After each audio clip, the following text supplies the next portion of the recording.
Boa noite, pessoal. A gente vai começar aí. A gente parou no 42, não foi isso? Gênesis. Estamos no Gênesis. Onde que a gente foi até o. Não, lembro até o 43, né? Foi isso? O que. E o mordomo, né, levou os irmãos de José para o banquete, né? Não, eu acho que parou no 41, né? Vai para o 42 agora. Não contou nada. Não contou nada. É Não, que não? não, não. A gente já leu o 43, a gente estava no mordomo. Não é isso aí, Luiz? Você tá ligado? Que a gente Tô meio É, perdido ainda. estava no vai banco. para o 44, né? Eu acho. O mordomo levou os irmãos de José para o banquete, né? E por ordem do José, né? Só que aí tem mais uma pegadinha aí. Tá no 44. Aconteceu no 44. Caso aí vai ler aí. Lê o 44 do 1 em diante. 44 é bem longo. Deu José esta ordem ao mordomo de sua casa: enche de mantimento os sacos que estes homens trouxeram, quanto puderem levar, e põe o dinheiro de cada um na boca do saco do mantimento. O meu copo de prata pô-lo-á na boca do saco do mantimento do mais novo, com o dinheiro do seu cereal. E assim se fez segundo José dissera. De manhã, quando já claro, despediram-se estes homens, e eles com os seus jumentos. Tendo saído eles da cidade, não se havendo ainda distanciado, disse José ao mordomo de sua casa: levanta-te e segue após estes homens, e alcançando-os, lhe dirá: por que pagaste mal por bem? Não é este o copo em que bebe meu senhor, por meio do, por meio do qual faz as suas adivinhações? Procedeste mal no que fizeste. E alcançou-lhes e falou essas palavras. Então responderam: Por que, por que diz meu senhor tais palavras? Longe, longe estejam seus servos de praticar semelhante coisa. O dinheiro que achamos na boca dos sacos de mantimento, tornamos a trazer deste a terra de Canaã, desde a terra de Canaã. Pois furtaríamos da casa do teu senhor prata ou ouro, aqueles dos teus servos, com quem for achado, morra, e, nos, e nós ainda seremos escravos do seu senhor, Meu do senhor. meu senhor. Então, responde. Então ele respondeu: seja conforme as vossas palavras, aquele com quem se achar será meu escravo, porém vos sereis inculpados. E Se se apressaram. apressaram, e tendo cada um posto no saco de mantimento em terra, e o abriu. O mordomo nos examinou, começando do mais velho e acabando no mais novo. E achou-se o copo no saco do mantimento de Benjamim. Então rasgaram suas vestes e, carregados de novo o jumento, tomaram-se a cidade. Tomaram a cidade. Tomaram a cidade. E prossegue. Aqui. E chegou Judá com seus irmãos à casa de José. Este ainda estava ali e prostraram-se em terra diante dele. Disse-lhe José: que é isso que fizestes? Não sabeis vós que tal homem como eu é capaz de adivinhar? Então disse Judá: que responderemos ao meu senhor? Que falaremos? E como nos justificaremos? Achou Deus a iniquidade de teus servos. Eis que somos escravos de meu senhor, tanto nós como aquele em cuja mão se achou o copo. Mas ele disse: longe de mim que eu tal faça. O homem em cuja mão foi achado o copo, esse será meu servo. Vós, no entanto, subi em paz para vosso pai. Então Judá se aproximou dele e disse: Ah, senhor meu, rogo-te, permite que teu servo diga uma palavra aos ouvidos do meu senhor, e não se acenda a tua ira contra o teu servo, porque tu és como o próprio Faraó. O meu senhor perguntou a seus servos: Tendes pai? O próprio Faraó. Meu senhor perguntou a seus servos: Tendes pai ou irmão? Respondemos a meu senhor: Temos pai já velho e um filho da sua velhice.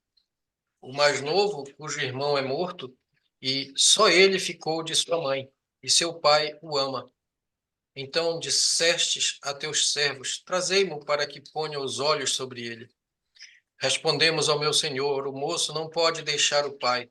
Se deixar o pai, este morrerá. Então disseste a teus servos: Se vosso irmão mais novo não descer convosco, nunca mais me vereis o rosto. Tendo nós subido a teu servo, meu pai, e a ele repetido as palavras de meu senhor, disse nosso pai: Voltai, comprai-nos um pouco de mantimento. Nós respondemos: Não podemos descer, não podemos descer. Mas se nosso irmão mais novo, mais moço, for conosco, desceremos, pois não podemos ver a face do homem, se este nosso irmão mais moço não estiver conosco. Então nos disse o teu servo, o nosso pai: Sabeis que minha mulher me deu 2 filhos. Se um se ausentou de mim, e eu disse: Certamente foi despedaçado, e até agora não mais o vi. Se agora também tirardes este da minha presença, e se lhe acontecer algum desastre, fareis descer as minhas cãs, com pesar à sepultura. Agora, pois, indo eu a teu servo, meu pai, e não indo o moço conosco, visto a sua alma estar ligada com a alma dele, vendo ele que o moço não está conosco, morrerá. E teus servos farão descer as cãs de teu servo, nosso pai, com tristeza à sepultura. Porque teu servo se deu por fiador por este moço para com o meu pai, dizendo: Se eu o não tornar a trazer-te, serei culpado para com meu pai todos os dias. Agora, pois, fique teu servo em lugar do moço, por servo de meu senhor, e o moço que suba com seus irmãos, porque como subirei eu a meu pai se o moço não for comigo, para que não veja eu o mal que a meu pai sobrevirá. Continua aqui no 45, para a gente, aqui eu acho que é o desfecho, né? Então José, o 45 aqui, né?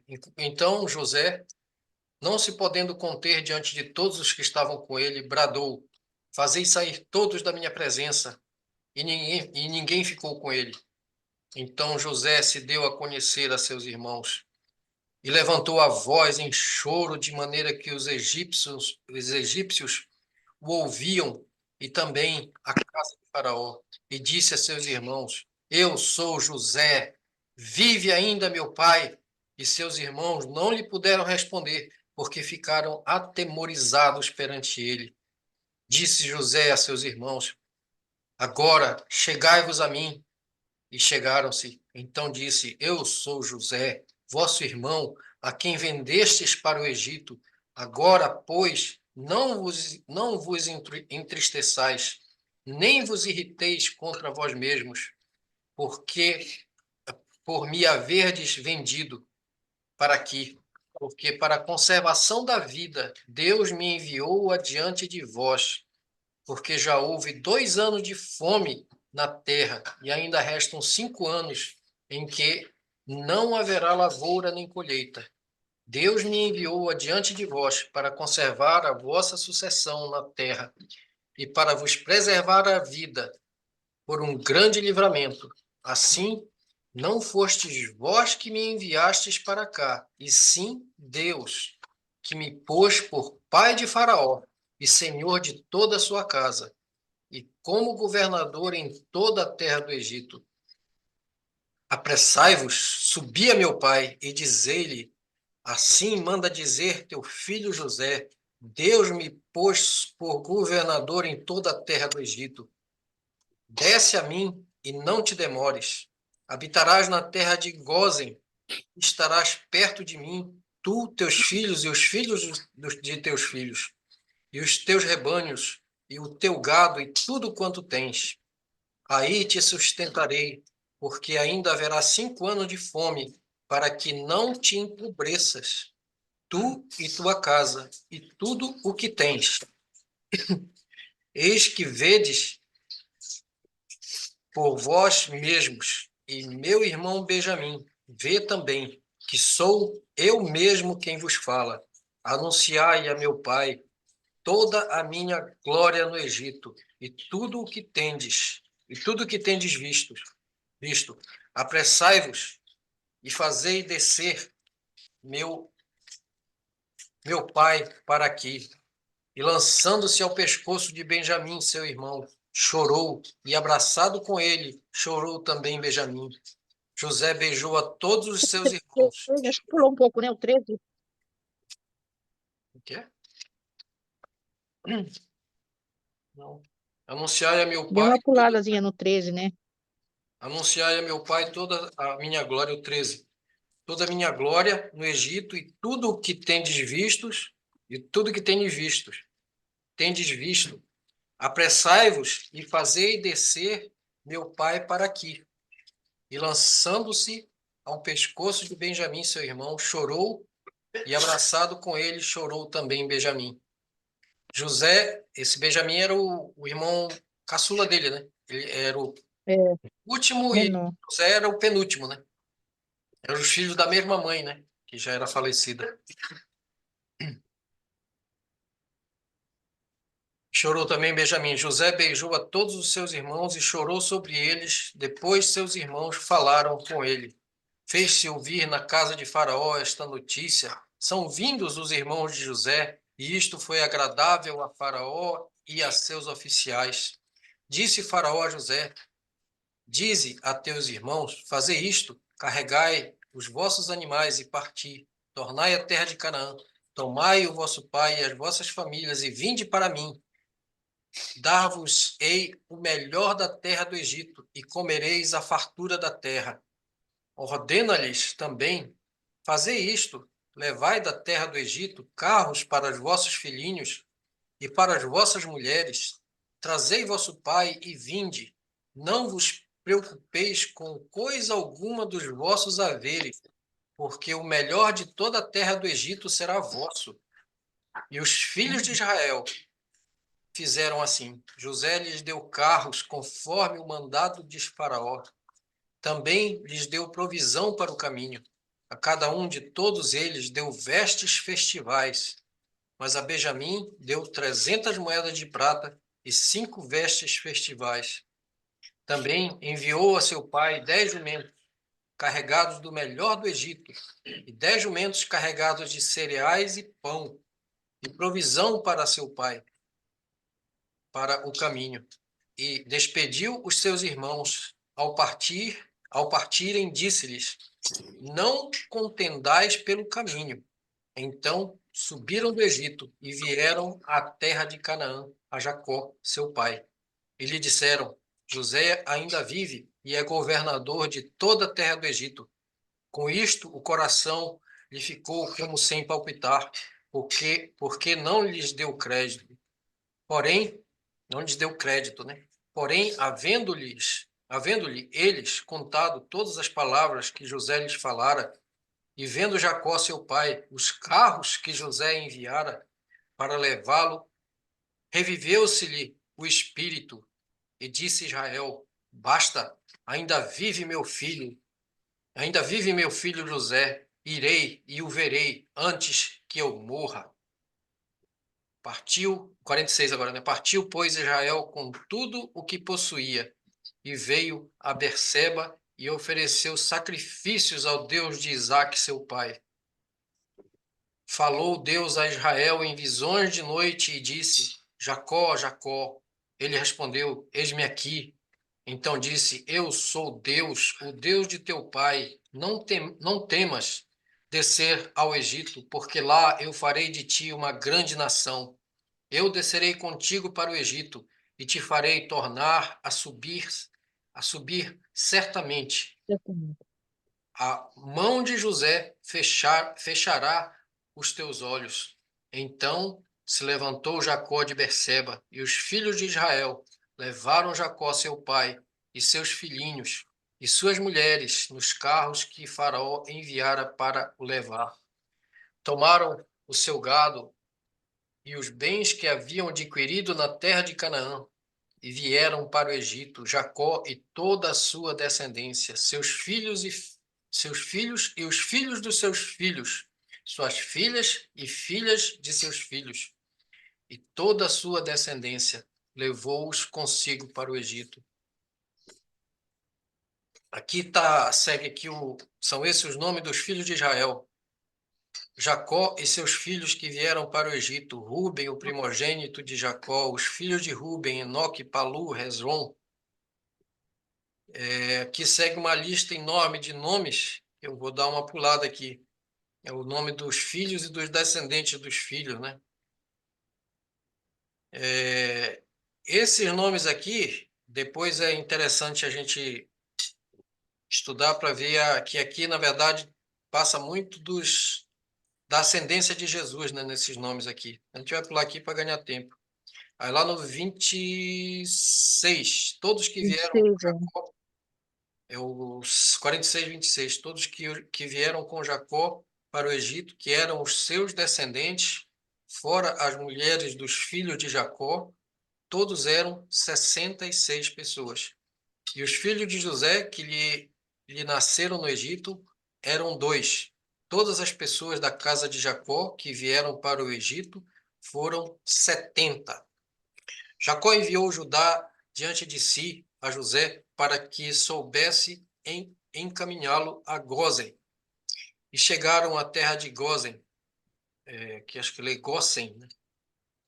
Então José aprontou o seu carro e subiu ao encontro de Israel, seu pai, a Gósen, e apresentou-se, lançou-se-lhe ao pescoço e chorou assim longo tempo.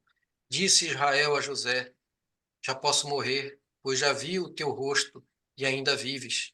José disse a seus irmãos e à casa de seu pai: subirei e farei saber a Faraó, e lhe direi: meus irmãos e a casa de meu pai, que estavam na terra de Canaã, vieram para mim. Os homens são pastores, são homens de gado, e trouxeram consigo o seu rebanho, seu gado e tudo o que tem. Quando, pois, Faraó vos chamar e disser: qual é vosso trabalho? Respondereis: teus servos foram homens de gado, desde a mocidade até agora, tanto nós como nossos pais, para que habiteis na terra de Gósen, porque todo pastor de rebanho é abominação para os egípcios. Então veio José e disse a Faraó: meu pai e meus irmãos, com os seus rebanhos e o seu gado, com tudo que tem, chegaram da terra de Canaã, e eis que estão agora na terra de Gósen. E tomou 5 dos seus irmãos e os apresentou a Faraó. Então perguntou Faraó aos irmãos de José: qual é vosso trabalho? Eles responderam: os teus servos somos pastores de rebanho, tanto nós como nossos pais.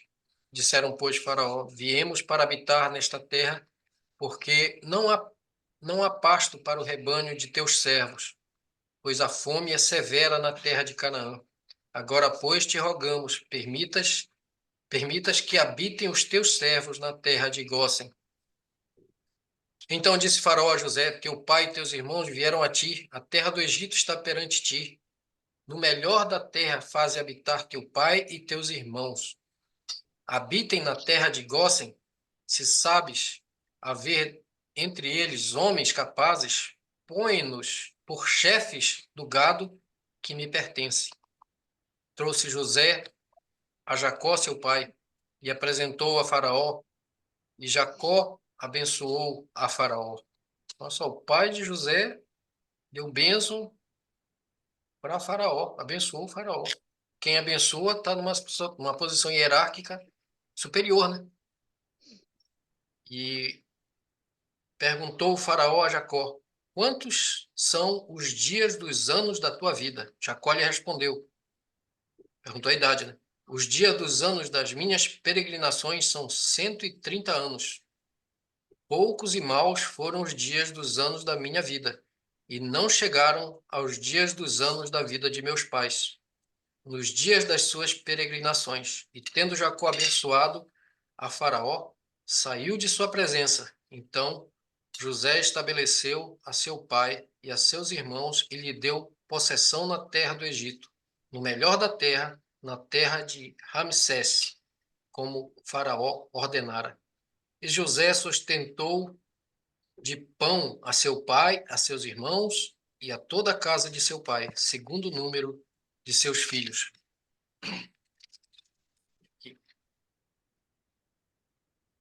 Não havia pão em toda a terra, porque a fome era muito severa, de maneira que desfalecia o povo do Egito e o povo de Canaã por causa da fome. Então José arrecadou todo o dinheiro que se achou na terra do Egito e na terra de Canaã. Detalhe aqui, arrecadou todo o dinheiro que se achou na terra do Egito.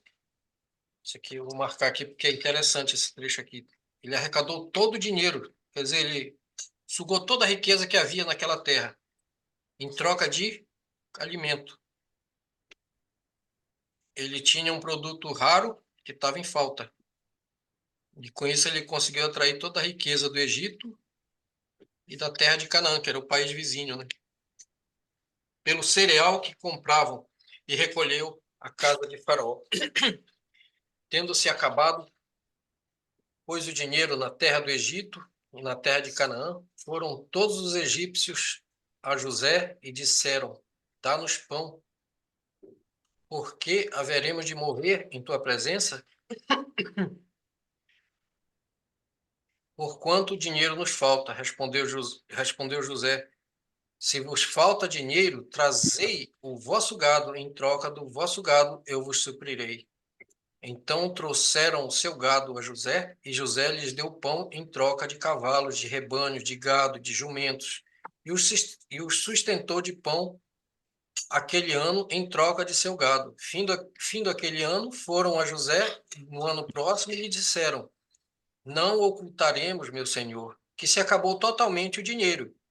E meu senhor já possui os animais. Nada mais nos resta diante do meu senhor, senão o nosso corpo e a nossa terra, porque haveremos de perecer diante dos teus olhos. Tanto nós quanto a nossa terra, compra-nos a nós e a nossa terra, a troco de pão. E a nós e a nossa terra seremos escravos de Faraó. Dá-nos semente para que vivamos e não morramos, e a terra não fique deserta. Assim comprou José toda a terra do Egito para Faraó, porque os egípcios venderam cada um o seu campo, porquanto a fome era extrema sobre eles. E a terra passou a ser de Faraó. Quanto ao povo, ele o escravizou de uma a outra extremidade do Egito. Somente a terra dos sacerdotes não a comprou ele, pois os sacerdotes tinham porção de Faraó, e eles comiam a sua porção que Faraó lhes tinha dado. Por isso, não venderam a sua terra. Então disse José ao povo: eis que hoje vos comprei a vós outros e a vossa terra para Faraó. Aí tendes sementes, semeai a terra. Das colheitas dareis o quinto Darei o a princípio a Faraó, Faraó. e as quatro partes serão vossas. Quer dizer, 20%, né? Quinta Sim, parte. Para a semente do campo e para o vosso mantimento e dos que estão em vossas casas, para que comam as vossas crianças. Responderam eles: a vida nos tens dado. Achemos mercê perante meu senhor, e seremos escravos de Faraó. E José estabeleceu por lei até o dia de hoje, na, na até terra o dia de hoje, na terra do Egito. na terra do Egito, tirasse Faraó o quinto. Só a terra dos sacerdotes não ficou sendo do Faraó, de Faraó. Assim habitou Israel na terra do Egito, na terra de Gósen. Nela tomaram possessão e foram fecundos, e muitos se multiplicaram. Jacó viveu na terra do Egito 17 anos, de sorte que os dias de Jacó, que é o pai, né, os anos de sua vida foram 147. Veja. Aproximando-se, pois, o tempo da morte de Israel, Israel mesmo Jacó, né, seu pai, chamou a José, seu filho, e lhe disse: Se agora achei mercê à tua presença, rogo-te que ponhas a mão debaixo da minha coxa e uses comigo de beneficência e de verdade. Rogo-te que me não enterres no Egito, porém que eu jaza com meus pais. Por isso me levarás do Egito e me enterrarás no lugar da sepultura deles. Respondeu José: Farei segundo a tua palavra. Então lhe disse Jacó: Jura-me. E ele jurou-lhe. E Israel inclinou-se sob a cabeceira da cama. Bom, aqui encerrou o 47, né? E tem bastante coisa aqui que que a gente pode tirar de aprendizado, né, para a gente. É, a crise foi uma crise de fome, consequentemente, crise financeira. E as crises, elas são sempre cíclicas, né? Elas vão e voltam. Às vezes um pouco diferente, mas a gente precisa tirar e aprender muitas coisas daqui, né? Desse trecho aqui, né, do 44, né, que a gente leu, 44 até o final do 47. 47. O que que deu para pegar aí? Quem tem algum aprendizado desse trecho aqui? Lembrando, né? A gente ficou com uma pergunta da vez passada, que era o quê? Quem que ganhou e quem que perdeu com essa crise no Egito, na época do Egito, né? Que não foi uma crise só no Egito, foi uma crise todo mundo, né? O mundo que havia naquela época. Canaã era a região vizinha que é hoje Israel, né? Terra de Canaã. Então, que lição que vocês tiram desse episódio aqui? Uma coisa que me chamou a atenção, né? Deixa eu falar aqui primeiro, foi o fato que ele recolheu todo, arrecadou lá no 47, 14. Então José arrecadou todo o dinheiro que se achou na terra do Egito e na terra de Canaã, pelo cereal que compravam. Quer dizer, em troca do que ele tinha armazenado de cereal, ele conseguiu atrair todo o dinheiro, conseguiu recolher todo o dinheiro que havia circulando naquela região ali, toda a riqueza, né, que havia. E tudo porque ele soube ser prudente e armazenou para época difícil, né, quando todos estariam procurando por alimento. Pode dizer assim, José teve uma informação privilegiada, só que essa informação ele compartilhou com todo mundo, né? Todo mundo ficou sabendo. Você sabe que é, ter informação privilegiada é crime, né? Dependendo do caso. Por exemplo, trabalha com ações, se trabalha dentro de uma empresa que tem o capital aberto na bolsa, e essa pessoa tem uma informação privilegiada que ele recebe antes da empresa divulgar para o mercado, isso aí se torna um crime, né? Porque a informação, quando for passada, ela tem que ser passada transparente para todo mundo ao mesmo tempo. Porque senão quem sabe primeiro vai se aproveitar e, tipo assim, se for uma notícia boa, as ações, ele sabe que vai subir, aí ele compra, ainda enquanto está barato, e aí quando sai a boa notícia, as ações sobem, ele vende e ganha dinheiro em cima de todo mundo de forma ilegal, ilícita, né? E aqui José tinha a informação, a diferença é que ele passou essa informação para todo mundo. Então, não justifica aí o caso, tipo, de ter gente que perdeu tudo. Por que que as pessoas não se prepararam, né? Por que que as pessoas não estavam já com tranquila, né? Porque todo mundo sabia que ia vir fome. Essa informação não foi ocultada, né? Não era informação privilegiada só de um. Ele sabia, porque ele foi o primeiro, mas imediatamente ele passou. Foi a revelação do sonho de Faraó, né? E naquela época, todo mundo sabia. Não tinha grupo de WhatsApp, não tinha Facebook, mas com certeza tinha muito boca a boca. E a estrutura do Egito, ela, a hierarquia, né? A informação passava muito rápido, o povo inteiro. Aí a pergunta, né? Por que que ainda houve pessoas que foram pegas de desprevenida? Por que será? Apesar de estarem sabendo que ia acontecer o pior. O que que vocês acham? Por que que as pessoas foram pegas ainda desprevenidas? Mesmo tendo sido avisadas. Bom, você vê que foi avisada assim, com anos de antecedência, né? Porque foram 7 anos de fartura, depois 7 anos de escassez.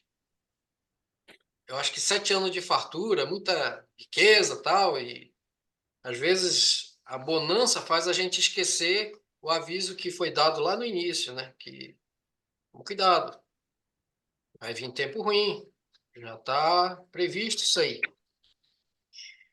Eu acredito que foi isso. As pessoas esqueceram porque, tipo, o tempo de fartura foi tão bom, tão bom, tão bom que eles esqueceram simplesmente que tinham que se preparar para os anos de fome. Ou não? O que que vocês acham? O que que você acha aí, Luiz? Eu também acho que é isso. É, quando está na fartura, a gente não se preocupa. Guardar. É isso. Principalmente quando tá jovem, né? É, Da juventude.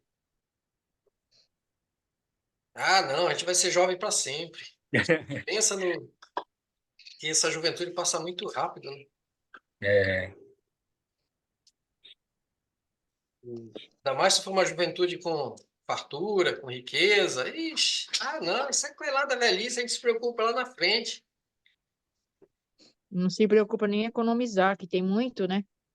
é, Eu acho que a meio que aconteceu, viraram escravo, né? Viraram escravos. hum, Será que a gente não está É virando que já não escravo? tem, é que já não tinha mais dinheiro, né? Se a gente está virando escravo, não sei, mas eu acho que ainda tem chance de reverter essa situação. Ainda tem chance. Para isso que a gente está correndo aqui atrás do prejuízo. Dá tempo. Lições que a gente pode tirar para a gente daqui. José arrecadou, o 47:14. José arrecadou todo o dinheiro que se achou na terra do Egito e na terra de Canaã, pelo cereal que compravam e recolheu à casa de Faraó.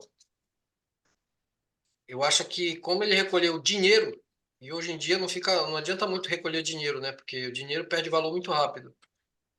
Quanto mais a gente tenta economizar, muito mais o governo imprime mais dinheiro para desvalorizar tudo, né? hum, Aqui acho que não funcionaria muito isso, porque naquele tempo não havia emissão de dinheiro adoidado que nem existe hoje. E outra coisa que nesse trecho aqui que a gente leu, teve o grande desfecho, né? Quando ele se apresentou para os irmãos lá antes, né? Ele se revelou, né, para os irmãos. Foi 45, né? emocionante, né? 45, capítulo 45. É, eu, eu me imagino nessa hora aí, né? Só ele e os 11 irmãos. Imagino, os irmãos dele devem ter ficado branco, né? Quando descobriram que era o irmão que eles tinham tentado matar, que tinham vendido como escravo para o Egito. E como José foi bondoso com os irmãos, né? Eu sou José, vosso irmão, a quem vendestes para o Egito. Agora, pois, não vos entristeçais, nem vos irriteis contra vós mesmos, por me haverdes vendido para aqui, porque para a conservação da vida Deus me enviou adiante de vós. É, Ele foi jogado em outro país como escravo, pela mão dos próprios irmãos, né? Mas ele, olha só, estava acontecendo uma coisa muito ruim com ele, mas ele não perdeu a esperança de que essa situação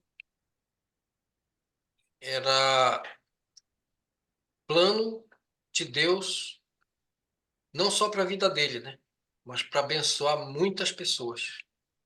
O que será que a gente faz quando acontece alguma coisa com a gente, né?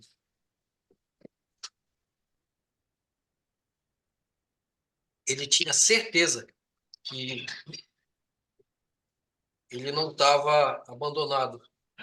Deus estava cuidando dele. E na hora certa, o jogo ia virar. E foi muito rápido, né, a virada de jogo de José. Quando ele revelou o sonho de Faraó, foi coisa de minutos. Ele saiu da cadeia, da masmorra, para ser o homem mais importante da nação mais poderosa da época, que era o Egito, né? Seria equivalente aos Estados Unidos hoje. E ele nunca perdeu a esperança, nunca. Isso aqui, talvez seja a coisa mais difícil para nós, que é o que? Exercer a fé, treinar a fé. A gente nunca perder a esperança. Nunca.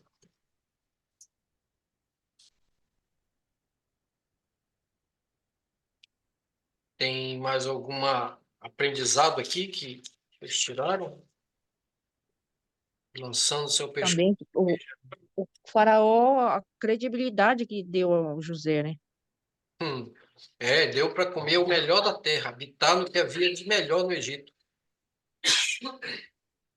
E o faraó, ele ficou contente, né, de receber a família de José, Foi.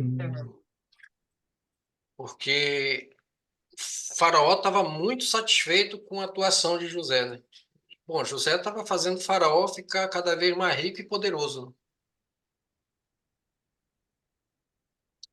Um conselho prudente salvou o reino de Faraó. E salvou muita gente, apesar que, tipo assim, teve gente aqui que foi vendida como escrava, né? Se vendeu, né, como escravo em troca de comida, em troca de cereal. É um artigo raro diante um artigo que representa a sobrevivência, né? O alimento. A gente tem que estar preparado para armazenar aquilo que as pessoas vão precisar no tempo do aperto. Aqui no caso de José foi cereal, né? Pode ser que haja uma falta de alimentos e quem tiver alimento aí para vender vai se dar muito bem. E José ele comprou não, ele botou imposto, né, para recolher na época da fartura, quando tinha muito, ou seja, quando estava barato, para botar isso no mercado quando estava em falta, ou seja, quando o preço estava lá em cima. De certa forma, aqui ele fez trade, né? Não foi day trade, mas ele fez um trade aí de espaço de ano, né? Um big trade. Comprou na baixa e vendeu na alta, né? Só que assim, ele botou o preço que ele queria, porque não tinha mais nem dinheiro para comprar. Aqui é uma dica boa. Não foi day trade, né? Porque day trade aqui nem funcionaria, mas foi trade. Foi uma operação de compra e venda. E muito acertada. Muitas vezes a gente tem a oportunidade de fazer esse tipo de operação. Pegar enquanto está barato, às vezes de graça. Ele pegou de graça, na verdade, né? Porque ele cobrou como imposto 20% e ficou armazenando 20% de todo o alimento. Então, e depois botou à venda os estoques do governo, né? À venda no preço de mercado. O que é o preço de mercado? Tem pouco, está em falta, então o preço vai lá para cima.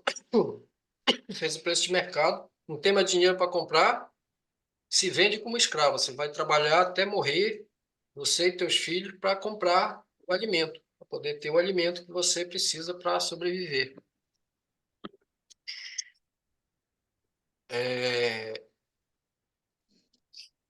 Não vai ser com cereal, eu acredito, né? Vai ser com outro produto que vai estar em falta e muita gente vai querer. E quem tiver na mão vai poder vender no preço que quiser. E se quiser também. Porque quem tem não vai precisar vender. Mas quem não tem vai precisar comprar. O que será isso? vai chegar uma época, calculam, né? Isso aí o pessoal estão analisando, os analistas aí dizem que daqui a 5 anos não vai ter mais Bitcoin nas corretoras para se comprar, porque eles estão cada vez mais raros. Vai ser só vai dar para comprar de quem tiver ter posse de Bitcoins e quiser vender. Porque nas corretoras eles não vão mais ter disponível para negociar. E aí que tá. Quem tiver, a partir daí, vai poder vender no preço que quiser. Eu não quero mais dinheiro. Né? Eu não quero mais dinheiro pelo Bitcoin. Gente que você chama de dinheiro, que é esse papelzinho colorido aí, ien, dólar, real, papelzinho colorido que não vale nada, eu não quero. Mas eu quero o seguinte, vem trabalhar para mim de escravo o resto da vida. Aí eu vou te dar uma migalha de Bitcoin. Se você quiser. Se não quiser, tem quem queira. Passe bem. Agora, imagina se for uma pessoa cancelada. Sabe, cancelada, que a gente viu lá, né? Que pessoa que vai ser cancelada lá, como está em Apocalipse 13, que não vai poder comprar nem vender no sistema do governo. Né? É um sistema totalmente mafioso. A pessoa já foi cancelada do governo. Se vem para cá para comprar Bitcoin e, tipo assim, eu não quiser aceitar a proposta dele, a pessoa morre, porque não vai poder comprar no sistema, digamos assim, oficial, que já vai estar cancelado, não vai poder operar com Bitcoin. Solução é morrer de fome, que não vai conseguir comprar nada. Ou viver de migalha, de esmola, né? Isso aí, eu vejo assim, na verdade, aos pouquinhos já está começando a acontecer. Já está começando a acontecer. Já teve, né? Você conheceu o Daniel Fraga, né? Você já tinha ouvido falar do Daniel Fraga antes? Já, já. Ah, então você está ligado nos Paranauê, né? Não é qualquer um que já ouviu falar de Daniel Fraga. Faz quanto tempo que você tinha ouvido falar dele? Acho que uns 5 anos. Nossa, mais tempo que eu. Eu faz uns 2 anos só que eu acho que eu ouvi falar dele. É, Primeira pessoa, né, que ensinou a trabalhar com Bitcoin. Pô, mas por que você não tem Bitcoin ainda? Você já tem? não tem. Não tem? Qual é o motivo? É, ah, é por causa da carteira. Teve 2 vezes já que eu perdi a chave e a forma que eu fazia era só uma vez foi por mineração e aquelas outras vezes aquela que ou acertava o CAPTCHA ou minerava através de propaganda, né? Ah, tá. Ganha uns satoshizzinho em troca de Isso, ver vídeo, propaganda, essas coisas, clicar, né? isso. Mas você fez mineração também? Mineração foi com placa de vídeo, mas o custo-benefício que não estava Tava dando compensando. resultado. Porque o pessoal até estava fazendo a comparação, o que gasta de energia elétrica é bem inferior ao que consegue minerar, né?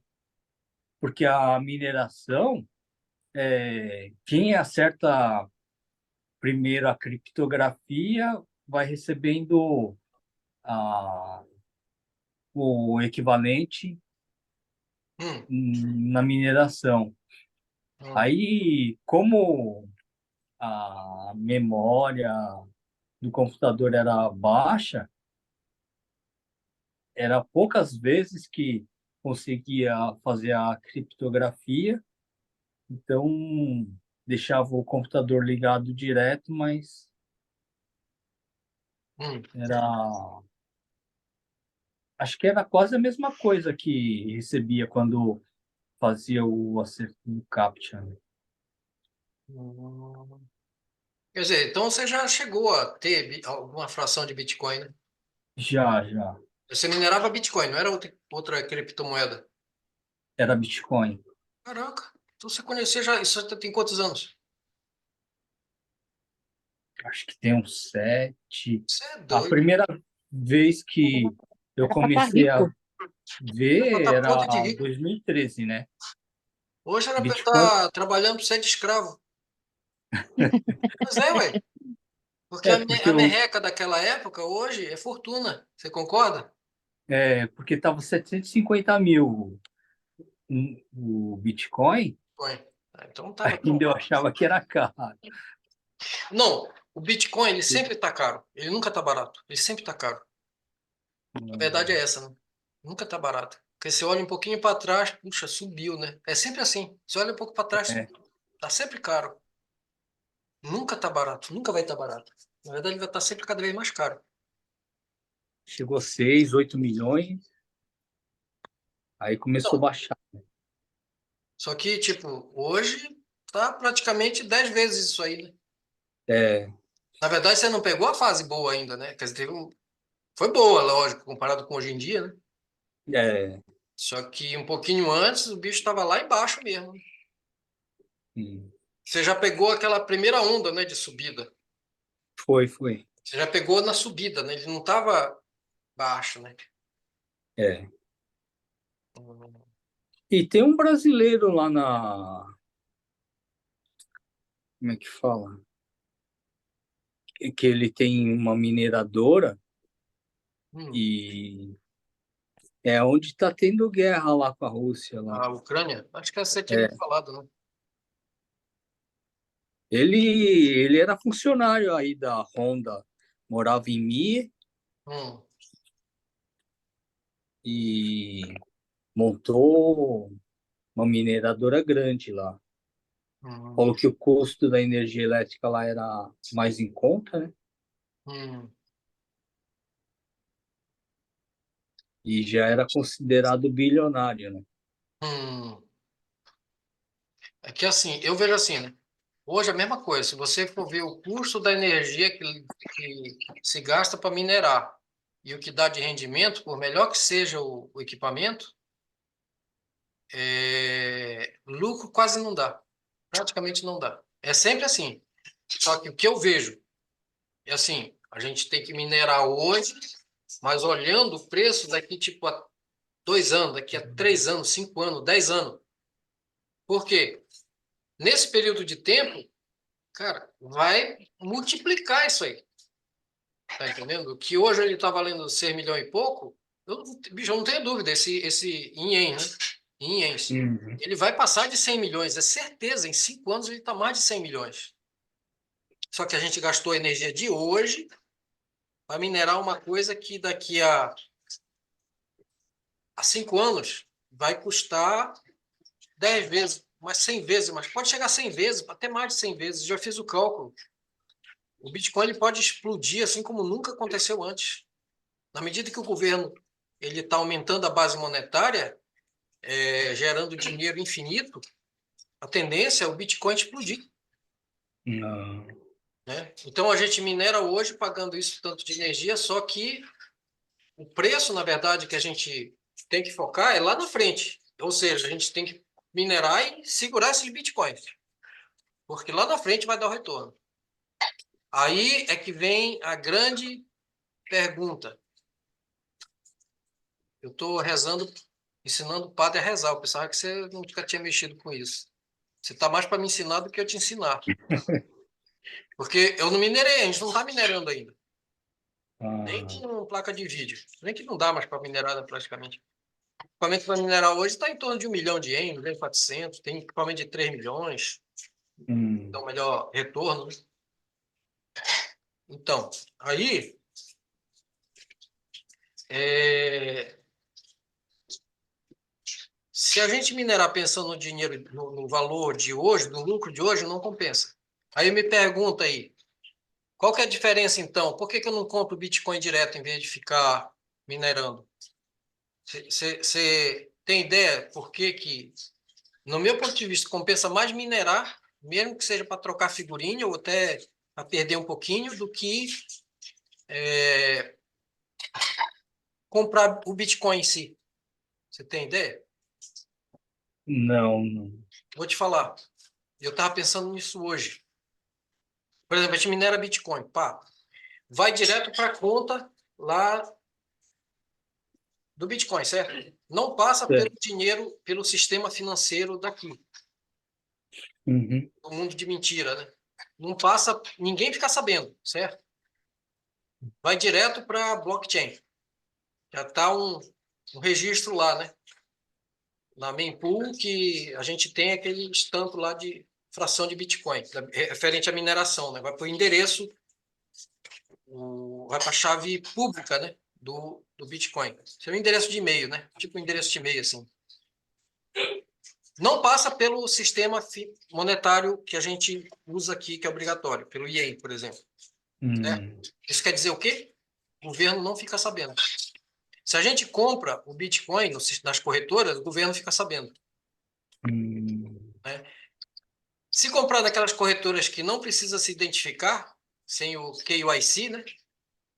Ainda vai, mas mesmo assim o dinheiro vai sair ou vai entrar na conta, né? Na conta bancária nossa. Ou seja, o governo vai, se ele quiser, ele vai atrás. Quando a gente minera, não passa por nada disso, vai direto, né, para a rede do Bitcoin, o registro, né? É. Tá entendendo? Olha só a sacada. Ninguém fica sabendo. Tá minerando, ninguém fica sabendo. O governo, ninguém não, o governo fica sabendo. Aí você deixa lá, daqui a 5 anos você volta para ver como é que tá. Daqui a 10 anos, você está milionário e não tem que pagar nada de imposto disso. Ninguém está sabendo. Você vai para o lugar que você quiser, para o país que você quiser. Porque se passar pelo sistema financeiro, por banco, por corretora, cara, eles conseguem rastrear. E aí vão te perseguir para confiscar o que você tiver, os cambau a quatro. Então a vantagem da mineração, eu vejo, é essa: você focar a longo prazo, não vender e manter lá. E não falar para ninguém também que você está com aqueles Bitcoin lá. Tá entendendo? Porque o que vai ter é gasto de energia, né? Gasto de energia, você diz, sei lá, eu botei um aparelho aí que gastava muita energia, acabou. Fora isso, não tem como eles correr atrás, não é verdade? É. Esse é que é o grande lance, você ficar isento das garras da máfia estatal, que quer te roubar. Né? Roubar o que não pertence a ele, lógico, é roubo, né? Essa é a grande vantagem, eu vejo, né? Tanto é que eu vi uma notícia que a China ela proíbe a população É, comprar é proibido lá. Bitcoin e mesmo assim o pessoal está comprando e não tem como eles Não proibirem. tem. É uma idiotice isso. É o governo, tipo assim, o governo editou um decreto que é proibido chover. Está proibido de chover. Aí ele bota uma placa na rua, apontada para o céu, está proibido de chover. Vai adiantar essa proibição? Não. Não tem como, é a mesma coisa. Uhum. Está proibido bater sol aqui. O sol está proibido de dar o seu brilho aqui na China. É a mesma coisa, uma idiotice isso. O político é um cara, além de mal intencionado, é burro, muito burro. Porque fala a verdade, o cara com uma conexão de internet, nem precisa, Uhum. às vezes, para minerar, nem precisa tanta conexão assim. E com máquina para minerar, acabou. Ele fabrica Bitcoin. Ele fabrica não, ele vai minerar, né? Vai conseguir fazer a sua operação com Bitcoin. Uma coisa impossível, né? De evitar. E quanto mais Uhum. proíbe, mais o pessoal vai em cima. É igual droga, É, né? Quanto mais proíbe, mais aumenta o consumo. é. Ora, bolas, então você já conhecia o bicho, você conhecia antes que eu. Porque eu sempre fui, tipo, contra Bitcoin. Porque eu achava que era uma bosta. Era tipo gente que me procurava, como é que faz para pôr um painel solar para abastecer minha máquina, porque não está dando nem para pagar a conta de energia. Eu chamava o pessoal de burro, de idiota. Cara, você é doido, larga essa merda que você não adianta, você não está vendo que não tem futuro isso. A minha ignorância custou muito caro mesmo. Hoje eu me arrependo muito. Porque se eu tivesse estudado antes de abrir a boca para falar besteira, rapaz, hoje eu vou te falar. Mano, eu estaria muito bem, muito melhor do que eu estou hoje. Muito melhor. A ignorância é nossa maior inimiga, mais uma vez está provado. É inimiga da nossa Uhum. prosperidade. Se você tivesse pegado naquela época continuado, você estaria pelo menos 10 vezes mais rico, né? 10 vezes menos pobre, pelo menos, né? Talvez você não precisasse mais nem ficar ralando emprego, né? 750 mil não estava barato, mas comparado com o que está hoje, rapaz, está de É, graça. Está de graça. Então, só que assim, essa visão, se a gente tivesse tido essa visão lá atrás, meu Deus do céu, no tempo do Daniel Fraga, né? Tu já ouviu falar do 38? Renato Amoedo? não, não. Depois dá uma procurada aí. Renato Amoedo. Você vai tomar um susto. Esse aí é outro. É um tipo um Daniel Fraga, só que já mais esperto, tá entendendo? Ele não fica cutucando com vara curta ninguém. Só que ele não tem papa na língua, não. Ele fala mesmo. Se você quer ter liberdade e ficar livre das garras do governo, ou você põe Bitcoin em autocustódia, ou você vai ser um escravo para sempre. E ele interessante é que ele usa o Bitcoin para evangelizar. Usa o Bitcoin para Nossa. evangelizar. Mas é verdade, dá para evangelizar com Bitcoin, porque tem tudo a ver. Tem tudo a ver com o evangelho. Ele é escasso, ele está cada vez mais raro, Ah, e a recompensa para quem receber essa mensagem hoje é simplesmente ter uma vida de liberdade no futuro. É a diferença entre praticamente vida e morte, praticamente. uhum. Porque às vezes você viver como escravo, às vezes é pior que a morte, né? Horrível, não poder desfrutar a vida. Então tem muita semelhança entre o Bitcoin, o sistema do Bitcoin e o Evangelho e a palavra de Deus. É muito grande. E tem muita gente que dá testemunho ainda. Ô, Renatão, obrigado, porque graças a você que você me explicou o Bitcoin, eu conheci Jesus. Ele evangeliza, só que, bicho, o cara, ele é baiano, aquele bem arretado, e ele tem uma língua suja que, pelo amor de Deus, a vírgula dele é um palavrão. Mas ele é muito inteligente, um cara muito inteligente mesmo. E é funcionário público ainda, é policial. Ele foi candidato aí acho que em 2018 e declarou 40, se não me engano, foi 43 milhões de reais de patrimônio só em Bitcoin. E todo mundo diz, naquela época você tinha 43 milhões em Bitcoin, quanto você tem hoje, né? Hum. Aí ele já falou, né, que ele vai sumir. Daqui mais um tempo ele vai sumir, vai desaparecer. Que ele não pode, já está com o dinheiro contado, né? Ele não pode ficar mais aparecendo, sim, direto. Ainda tem os vídeos dele, mas ele já tá para sumir, igual o Daniel Fraga fez. Só que ele vai sumir por causa que não tem jeito, os caras vão acima dele, né? Para arrancar o que ele tem. E ele é inteligente, já fez a cama dele fora do Brasil. É uma coisa que a gente precisa se preocupar também, porque o Japão não é um paraíso para quem quiser prosperar, não é. Tem lugar melhor. Talvez ter negócio aqui, mas ser residente em outro país que não seja o Japão. Isso é o que eu recomendo. É o que eu estou, Hum. inclusive, já estudando para o meu filho, né? Ele está na Austrália, está residente lá. Agora ele vai ficar praticamente isento de imposto. E aí, quando terminar a faculdade dele, vai ver se compensa ele voltar a ser residente no Japão, né? Talvez nem compense. Aliás, olha, mineração. Outra vantagem da mineração é, tipo assim, você tem um salário, certo? Você paga um imposto em função do teu salário, certo?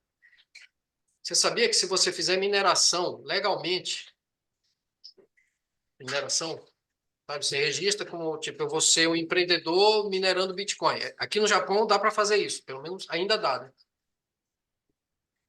Você vai ter que comprar equipamento para minerar e você vai minerar o Bitcoin. Só que, assim, fechou o ano, você tem que fazer declaração, né? Olha só, você tem a tua renda de salário, é isso que eu estava pensando hoje, fazer com meu filho. Ele tem uma renda, e aí, se ele minera Bitcoin, o que que acontece? O Bitcoin não dá lucro. Então, dá um prejuízo aqui, e aí abate do tipo do lucro que ele tem na renda dele, né? A renda do negócio dele. E aí, noves fora zero. Tá entendendo? Porque vai somar os dois para poder fazer a declaração. Só que o Bitcoin tá lá. Não sacou. Quando, tipo, encerrou o período da faculdade, ele tem a opção de encerrar a atividade comercial dele, encerra tudo, dá baixa aqui no Japão, e os bitcoins estão lá, certo? Praticamente está isento de imposto, porque vai, né? O Bitcoin dá prejuízo, porque você tem que comprar equipamento, né? É caro. Você vai ter que pagar energia, é caro. Né? Então, praticamente só na energia já morre o que daria, né, de Bitcoin. Então dá prejuízo. Só que você não é obrigado a sacar os Bitcoins. Deixa lá. O governo não precisa ficar sabendo quanto que tem em Bitcoin. Aí o grande lance é uma poupança para o futuro, isenta de imposto. Hoje ele ajuda a você zerar imposto, no futuro vai ser uma poupança que só tende a crescer, explodir. Tá entendendo? Então você ganha isenção hoje e fica rico amanhã. Amanhã que eu digo assim, né? Daqui a alguns anos. Tá entendendo? Esse é o grande lance da mineração. Não olhar agora, mas olhar lá no futuro. Principalmente quem tem alguma renda aqui, né? Que nem para você, talvez, não sei, talvez até compense. Você fazer mineração, jogar o custo da mineração, somar com o teu salário, e aí pá, zero. Você tá como Codim, né? Codim de Gaúcho. Então, dá Cotim. para fazer. Você coloca como atividade do Codim mineração. A despesa que tiver de mineração abate, soma com a tua renda, tá entendendo? Como vai dar negativo, tem o custo do equipamento, vai ter na CADI com certeza. E aí você zera imposto. Tá entendendo? É um benefício. Só que lá na frente, você tem uma boa poupança te esperando. Muito melhor que a aposentadoria, com certeza. Só que assim, hoje, para minerar tem que gastar uma grana boa, né? Com uma máquina, né? É, Tava pesquisando, meu filho tava vendo, meu Deus do céu, é caro, hein? Tinha máquina de quase 4 milhões, velho. nossa. Tem. Tem máquina baratinha, baratinha, 1.200.000. Isso é uma máquina barata hoje para minerar. Ela tem um tempo de vida, né? Não dá para durar para sempre. Hum, Aí pensa nisso, olha, isso é uma coisa que a gente pode pôr em prática. Tá cada vez mais difícil fazer isso. Não vai ficar mais hum. fácil. O Bitcoin não vai ficar mais barato. É sempre assim. Quem descobre primeiro, quem é prudente para agir primeiro, logo no início dos 7 anos de seca, de fartura, consegue ter um retorno bem melhor e com um custo menor. Se a gente continua demorando, a tendência é ficar cada vez mais difícil. Então José arrecadou todo o dinheiro que se achou na terra do Egito e na terra de Canaã. Até, né, nos países ao redor ele sugou todo o dinheiro que estava lá. Rapaz, era para você estar dando aula hoje, não era eu. É, ué. Lá de Dubai ainda, na boa. Singapura, sei lá. E tendo-se acabado, pois o dinheiro na terra do Egito e na terra de Canaã foram todos os egípcios a José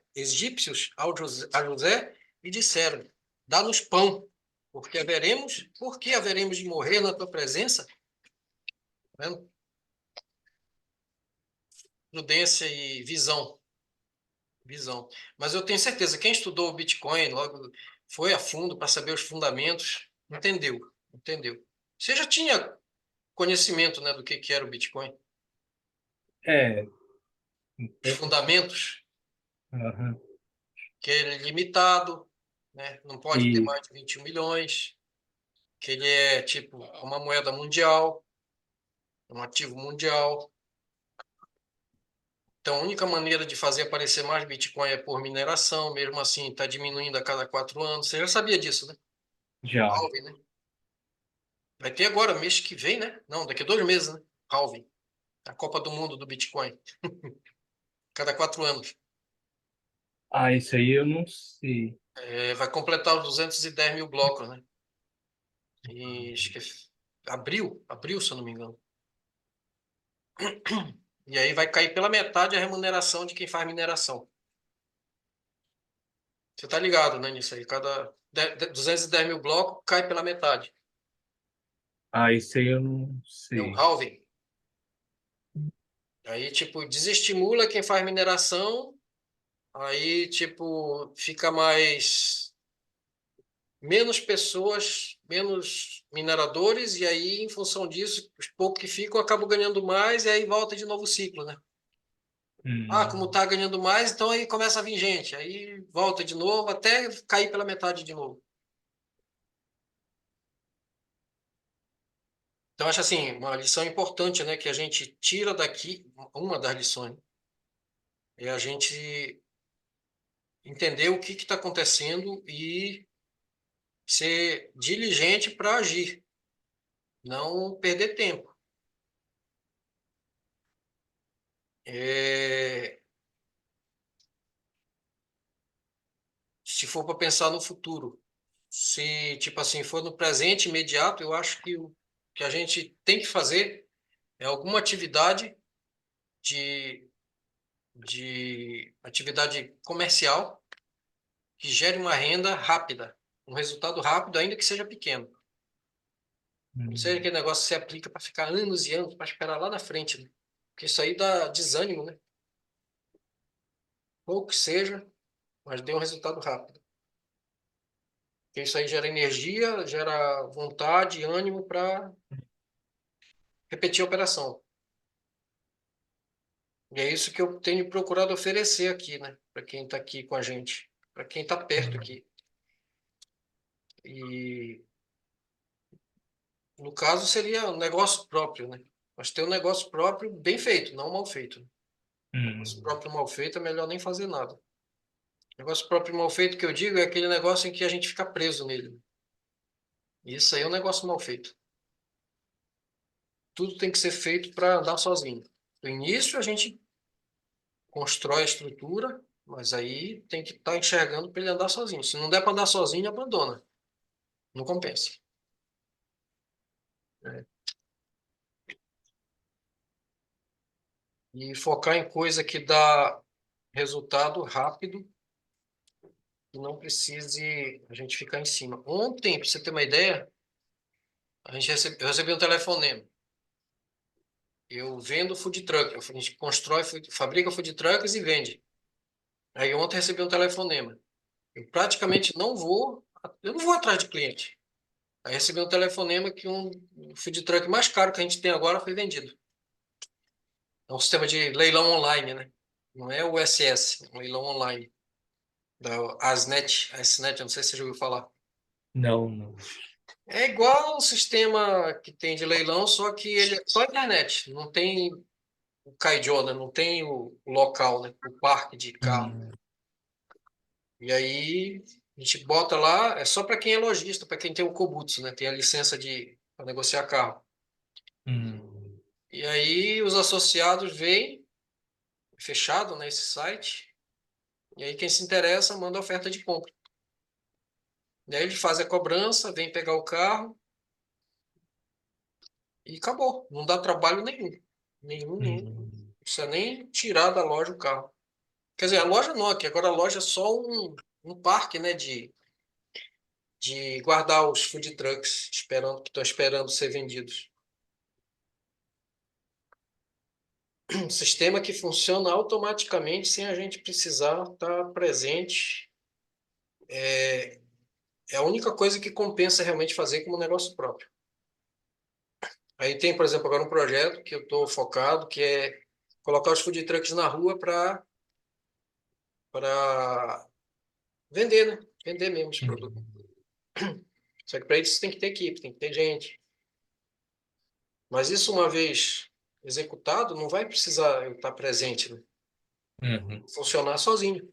Eu construí uma estrutura para funcionar sozinho. Agora tem que pôr na prática nisso aí.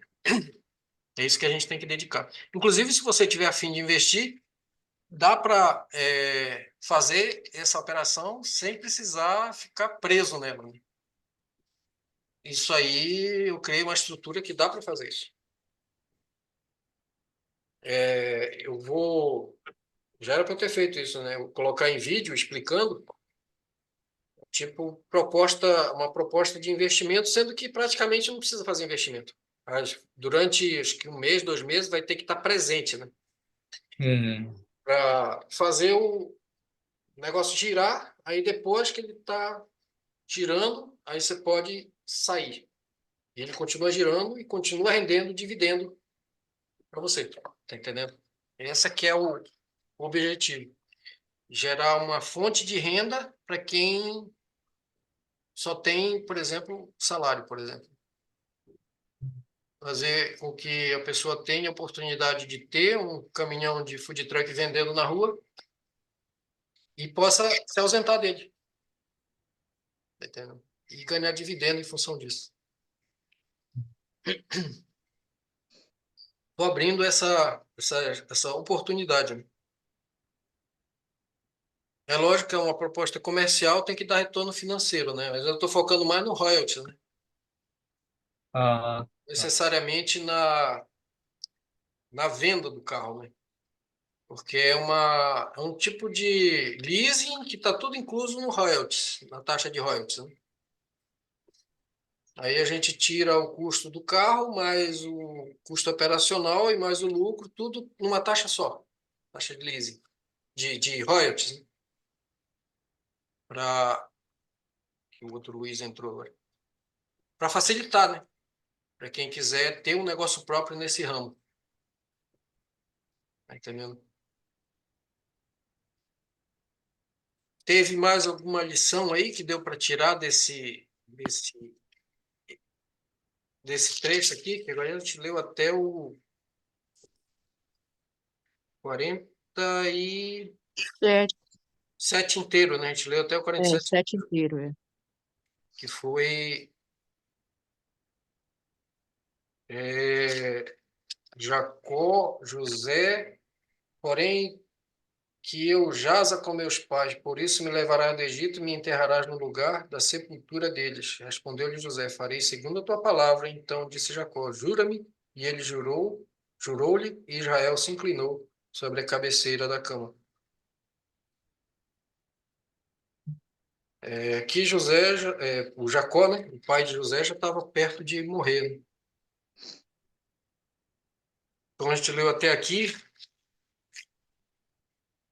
Essa é uma história muito rica e a gente vai ter que estar sempre lembrando disso aqui para depois tirar aprendizado. E outra coisa, a gente vai seguir adiante e a gente vai descobrir que isso aqui é a base para entender, por exemplo, outros trechos da Bíblia.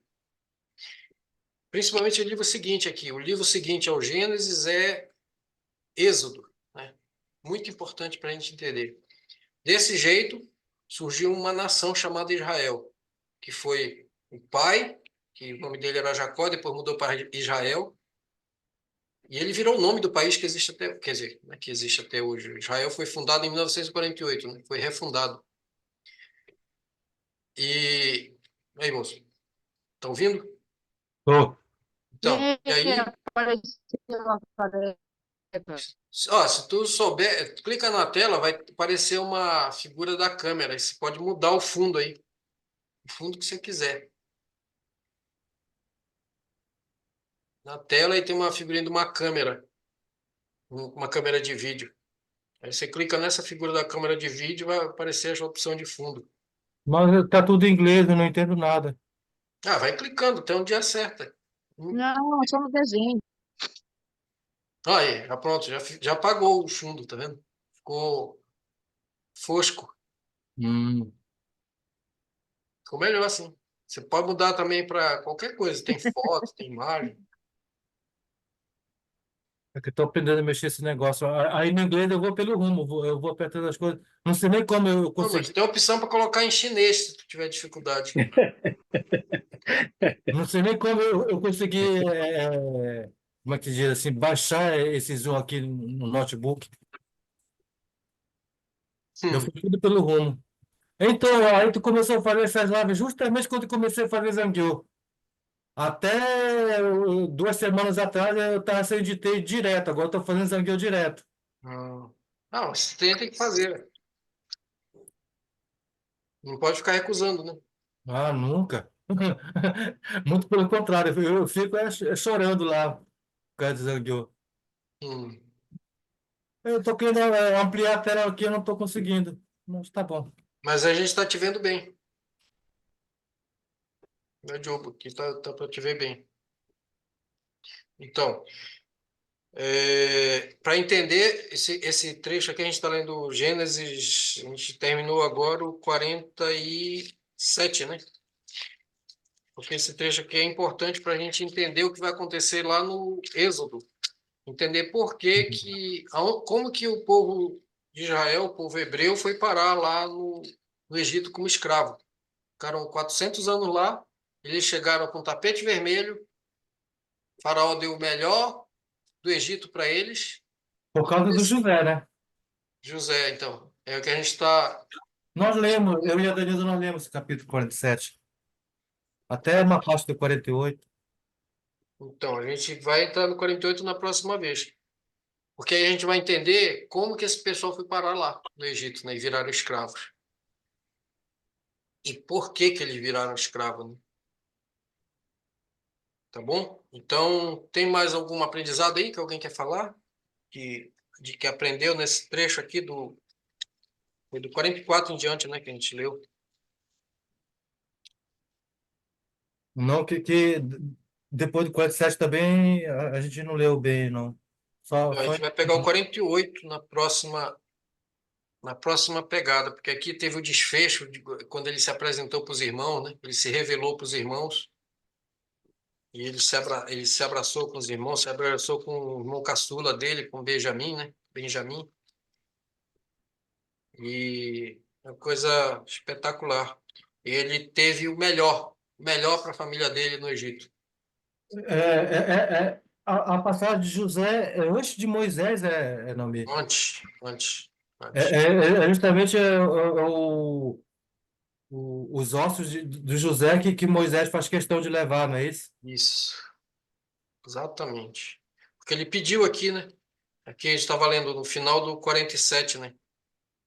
Ele pediu para que José levasse os ossos dele de volta para Canaã, terra de Canaã, que hoje é terra de Israel. Por isso me levarás do Egito e me enterrarás no lugar da sepultura deles. Respondeu José: Farei segundo a tua palavra. Então José lhe disse, então lhe disse Jacó: Jura-me. E ele jurou, e Israel se inclinou sobre a cama, sobre a cabeceira da cama. Muito interessante essa parte aí, né? Do Tá com empenho ele? de Moisés para levar os ossos dele também, né? Para levar de volta para tirar da terra do Egito, terra da escravidão, né? Nem os ossos dele ficaram lá. Até porque Moisés, na infância dele, ele odiava os hebreus, né? Não, Moisés ele era hebreu. Ele Enfim, odiava ele os era hebreu, mas só egípcios. que ele foi criado como príncipe. Foi cuidado como príncipe, mas ele nunca perdeu a identidade dele como israelita, né? Como hebreu. Que assistiu o seriado, né?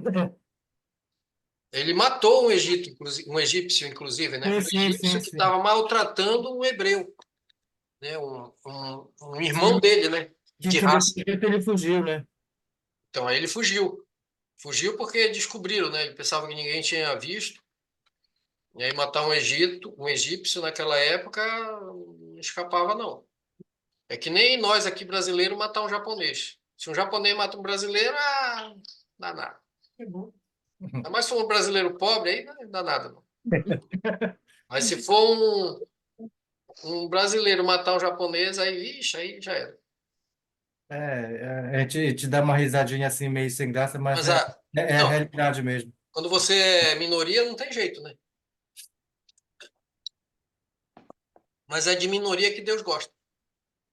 Gosta para mostrar a bênção dele, a graça dele, a bondade dele, né?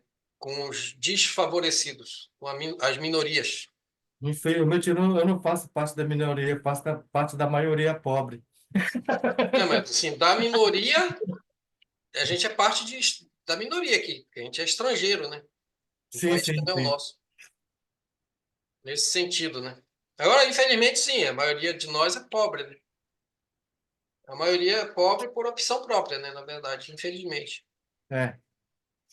O pessoal me pergunta, mas eu já, tipo assim, o pessoal vem com umas conversas meio estranhas. Aí eu digo, olha, cara, tem gente que acha que eu sou rico, mas eu não sou rico. Mas eu tenho um pai rico. Tenho um pai rico, muito rico. E, inclusive, eu tô aprendendo, querendo aprender mais sobre esse meu pai aí. E, e tu não sabe da maior. Eu descobri que tu é filho dele também. E outra, nós somos irmãos. E outra, ele não me ama mais do que ama você. Ele está pronto para dar tudo aquilo que ele me dá, até mais, se bobear até mais do que ele me dá. É só você deixar de fugir dele, Agradar. é só você deixar de fugir dele e assumir a filiação que você tem com ele. Porque o pai geralmente é o que foge de assumir a paternidade, mas nesse caso é o contrário. O pai já passou o papel lá, tá aqui, você é meu filho, só falta você me reconhecer como pai. É o contrário, né? O pai que corre atrás do filho para o filho reconhecer a sua filiação. É o contrário. E a gente foge, como se a gente estivesse fugindo de alguma coisa ruim. Mas é a única coisa da qual a gente deveria correr para cima, para pegar, que é a melhor coisa que tem. E o ser humano, a gente arruma qualquer desculpa para fugir do pai que a gente tem. Ah, mas eu não acredito em Deus. Não importa, isso aí não muda nada a situação. Se eu creio, se eu não creio, não muda nada. O fato de eu ser filho não muda. É tipo aqui, tô com o Natsuo aqui do lado aqui, tá comendo aqui na mesa, tá jantando. Se o Natsuo diz que tu não é meu pai, não vai mudar nada. Eu continuo sendo pai dele do mesmo jeito. Tá entendendo? Ele apenas não reconheceu. Mas tá provado no papel, no DNA, em tudo. Olha a cara dele, tem nem que. Tá entendendo? Não é questão do que você acha, do que eu acho. É questão do fato, que é fato. E outra, o fato de que ele é meu pai, acabou. Eu não tenho direito de rejeitar nenhum irmão meu. Ainda que esse irmão não reconheça que é meu irmão, não interessa, é um fato. Eu não posso fechar os olhos para aquilo que é fato. Lamento, faço de tudo para sacudir assim, olha, você é também filho, você está sabendo? Ah, não me interessa, mas você é. Isso é bom que você fique sabendo. Você pode virar as costas o tempo que você quiser, mas você nunca pode esquecer que você é filho. Tá bom? E ele quer te tratar como filho. Porque eu descobri isso, cara, isso aí foi a maior descoberta da minha vida. Foi a descoberta do século e tá bem na minha venta. Então, eu acho que se todo mundo descobrir isso aí, tá tudo pronto para dar uma grande guinada na vida. Não é só, tipo, questão lá do céu, porque realmente a gente ganha a vida eterna através de Jesus Cristo, através do sacrifício de Jesus Cristo. Mas como se isso fosse pouco, ele dá uma vida e uma vida abundante aqui nessa terra também. Uma vida nova. E tá tudo pronto. É só a gente parar de fugir dele e andar na direção dele. Só isso. Não tem que pagar nada. Então, os religiosos falam muito dessa vida abundante, mas que eles não vivenciam, né? Eles só falam em abundância, mas eles não vivem essa abundância, né? Ah, você fala o quê? O testemunho de Jeová? Não, os Religiosos. religiosos em geral, tanto o Testemunho de Jeová, evangélicos principalmente, todos. Eu. Há Até bem pouco tempo católico. atrás. É, Eu, há bem pouco tempo atrás. Bem pouco tempo atrás. Porque quando me falaram que a religião é a maior inimiga do reino de Deus, é a maior inimiga dos filhos de Deus, eu disse, não tem lógica isso. Aí eu fui atrás para descobrir que negócio é esse. E esse aprendizado mudou minha vida. Mudou. Que é uma questão de identidade. A religião procura tirar a identidade de filho que nós temos. Sabe? Mascarar. E aí a gente não tem nada para mostrar de testemunho, sabe? De vida. Não vive a vida em abundância. Porque nem sabe o que é isso. Porque só Jesus Cristo pode dar vida e vida em abundância. E quem não tem Jesus, o religioso não tem Jesus. Ele, muito pelo contrário, ele é inimigo de Jesus. Foram os religiosos que mataram Jesus. Jesus morreu na mão de religiosos. Né? Então, é lógico que ele não tem nada para mostrar de testemunho. E dentre esses estava eu, bem pouco tempo atrás. Bem pouco tempo. Estou saindo e, assim, o que eu já estou experimentando é um negócio fantástico. Fantástico mesmo. Muda a vida. Muda e vale a pena. Vale muito a pena. Mas Hoje eu gostaria, né, que os todos cegos não aqui estão pudessem... sabendo, talvez, né? Quê? Os cegos não estão sabendo, né? Talvez. Estão despercebidos, religiosos, né? Eles pensam que tá normal, tá tudo certo. O problema Mas é eu vou isso. falar. Para um religioso se converter é muito mais difícil do que, às vezes, um bandido que está lá na cadeia, que matou não sei quantos, roubou não sei quantos bancos. Porque, pelo menos, o cara que está lá, que fez um monte de coisa errada, ele sabe que ele está errado. E ele tem consciência disso. Né? Ele sabe que ele está pagando pelos erros que ele fez. Só que o religioso acha que ele é santo. Esse que é o problema do religioso. Ele acha que ele é a última cereja do bolo. Essa que é a desgraça da religião. Faz as pessoas acharem que Ele já estão merecendo já tá receber as coisas certo, boas de é Deus. isso que é o problema.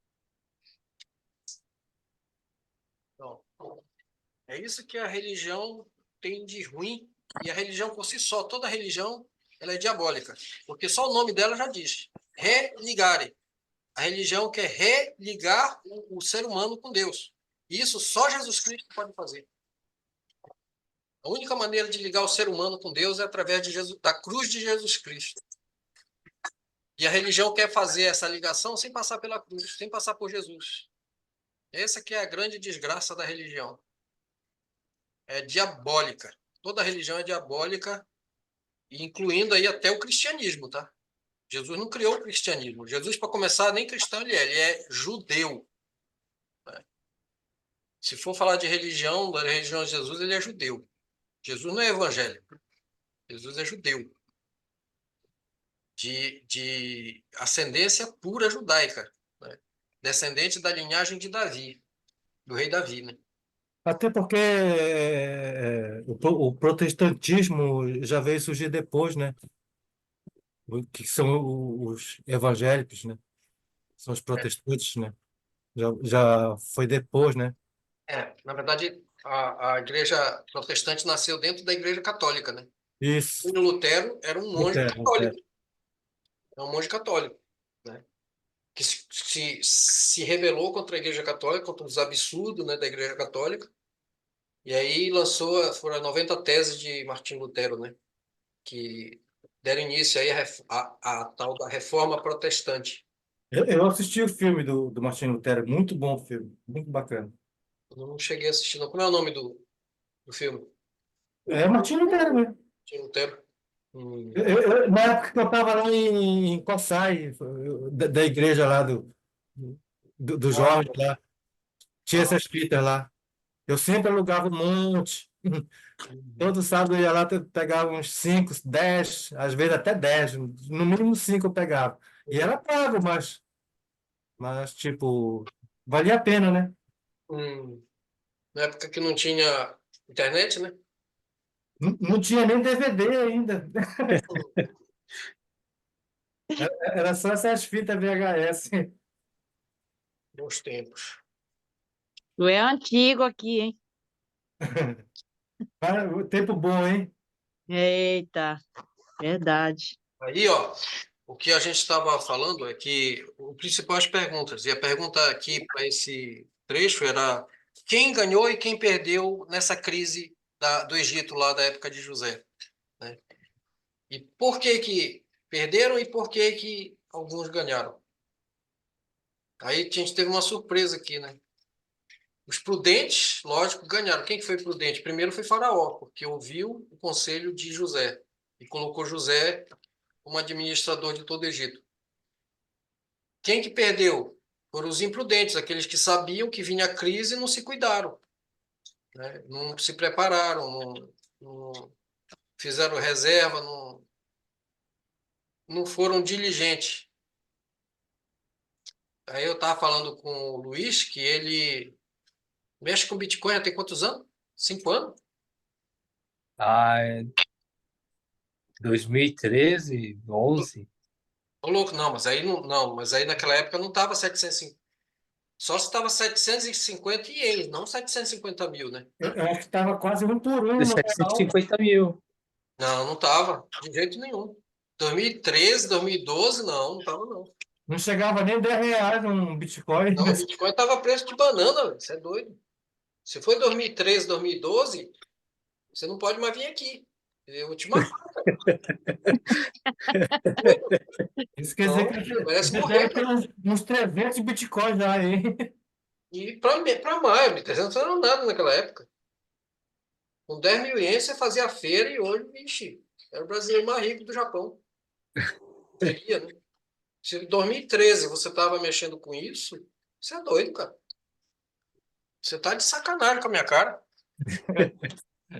É um milionário aí. De repente ele tá com esse dinheiro e tá com esse papo pronto.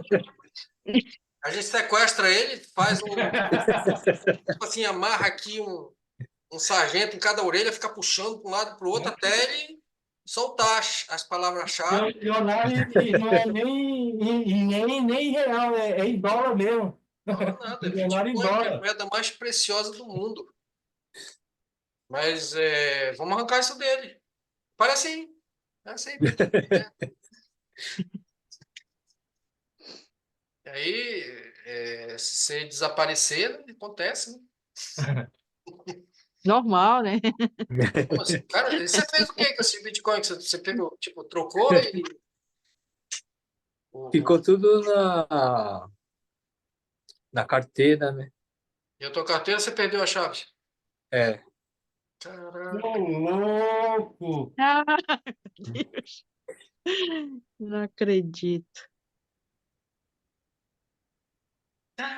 Mas ele é um milionário mesmo, então, de verdade mesmo, né? Só não sabe onde deixou o dinheiro. Tipo, perdeu a chave e já era, né? É. Ah, Tem um monte, né? Casos assim, né, nome? Gente que perdeu, né? Que não dizem que é sabe. 3 ou 4 milhões de Bitcoin, não é 4 milhões em Bitcoin, é 4 milhões de Bitcoins que estão perdidos assim desse jeito. Que o pessoal perdeu a chave, não sabe como recuperar, não tem como recuperar. Aí é um abraço. Quantos Bitcoin tem mesmo no total, nome? Hoje, quer ver, peraí, isso. Acho que é 19 milhões, né, que já foram emitidos, né, de Bitcoin. 19 milhões de Bitcoins. Deixa eu ver aqui. Total de Bitcoins. E quantos está perdido, tu falou? Dizem, né, que é 3, 4 milhões de Bitcoins perdidos. Ixi. Ah, estou dizendo aqui que a oferta atual de Bitcoin é 20 milhões de Bitcoins. Quantos Bitcoins existem no mundo hoje? Aí temos aqui que diz que é 19 milhões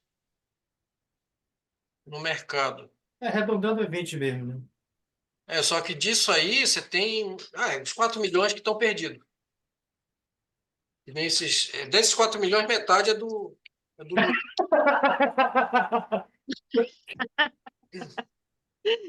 Não, mas eu acho que se apertar ele, ele lembra essa cena, hein? Ô, louco! Mas Já deve ter né?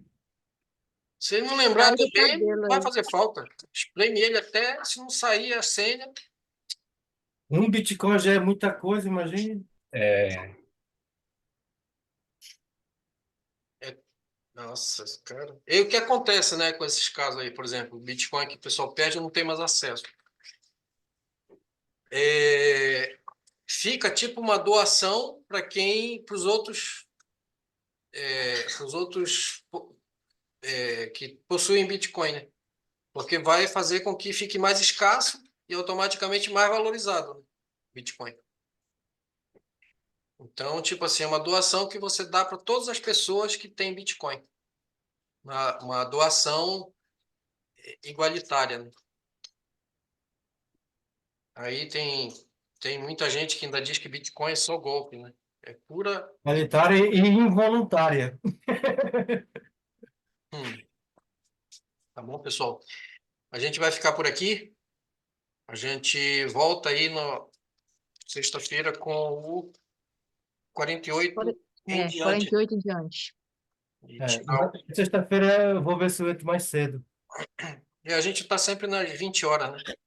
Para marcar o horário e para definir, né, já esse tempo aí. Tá bom? Tá bom. Então, se por favor leiam aí 48, vamos ver se a gente pega o 48, Vê se você consegue ler. 49. Se bem que o 49 eu estou vendo aqui que tem muita genealogia, mas é o 48 e 49, porque o 50 é o último, né? Se dá tempo, Tá, a gente vai ver se a gente lê amanhã, porque hoje já está meio tarde já. Aí também. amanhã. Eu vou nessa, tá bom? Falou, Tá amigo. certo. Um abraço aí Tá para bom. vocês, bom descanso, Ah, bom tá, sono, até logo. até boa noite para sexta-feira, vocês. 24.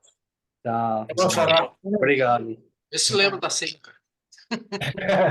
As palavras-chave. Ele já deve ter tentado e tanto, hein? Beleza. Um abraço aí. Falou.